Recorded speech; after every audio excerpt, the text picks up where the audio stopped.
Аслан Усаян считался одним из самых главных криминальных авторитетов на всем постсоветском пространстве.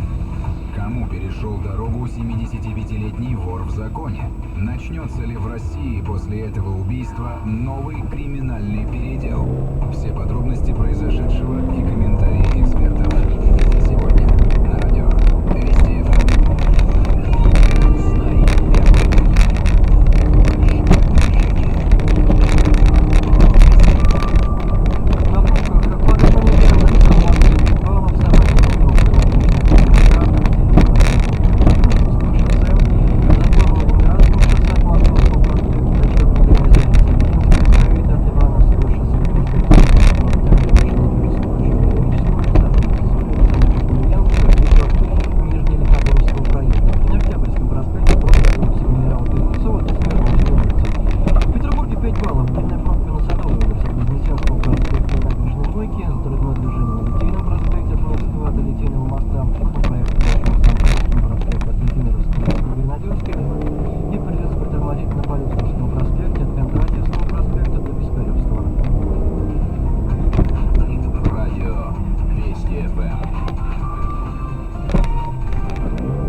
Признание вины, явка с повинной и активное способствование раскрытию преступления.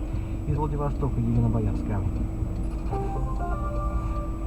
Вахтовый поселок Владивостокского филиала НТО «Мостовик» – это субподрядчик, который строил мост на остров Русский. За все время работ по возведению переправы, как теперь выясняется, на территории компании регулярно воровали металл. Уже бывший 32-летний сотрудник службы безопасности НТО «Мостовик» Рафаэль Джавадов организовал целую преступную группу. Он же наладил схему вывоза и сбыта имущества. При этом злоумышленник вступил в сговор с действующими работниками компании с контроля пропускного пункта, которые беспрепятственно пропускали на территорию нужный транспорт. Работали расхитители с размахом. Доходило до того, что за один рейс они вывозили со складов компании металлоконструкций, а именно специальных труб, с помощью которых предприятие бурило скважины под фундамент моста, на сумму более 500 тысяч рублей. За все время преступники нанесли предприятию «Мостовик» ущерб на сумму более 96 миллионов рублей. Об этом рассказывает пресс-секретарь приморской полиции Евгения Соковишина. Известно, что похищенные сбывали в пункты приема металла, расположенных в городе Владивосток. Джавадов, пользуясь паспортом своего подельника, лично участвовал в оформлении документов и распоряжался вырученными денежными средствами. По данному факту, на основании оперативных разработок сотрудниками Управления экономической безопасности и противодействия коррупции краевой полиции в отношении подозреваемых в имущественных преступлениях возбуждено уголовное дело. В настоящее время производство по уголовному делу окончено. Утверждено обвинительное заключение. Организатор преступления арестован. Мост на остров Русский, по предварительным данным, от воровства металла не пострадал. Движение транспорта, по крайней мере, по переходу осуществляется в обычном режиме. К чему приводят такие серьезные погрешности при строительстве столь крупных объектов, Владивосток знает не понаслышке. Напомню, в июне текущего года участок новой трассы Седанка-Патрокол начал разрушаться. Камни и грунт рухнули на расположенные внизу гаражи. По факту обрушения части дороги тогда возбудили дело по статье «Нарушение правил безопасности при ведении горных, строительных или иных работ». По оценкам следствия, общий ущерб составил почти 1 миллион 800 тысяч рублей.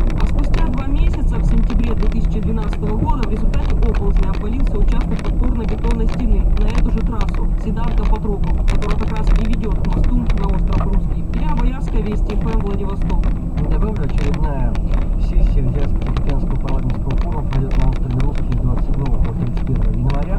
Участие в нем подтвердили делегации 28 стран, а впервые прибудут около 1000 гостей.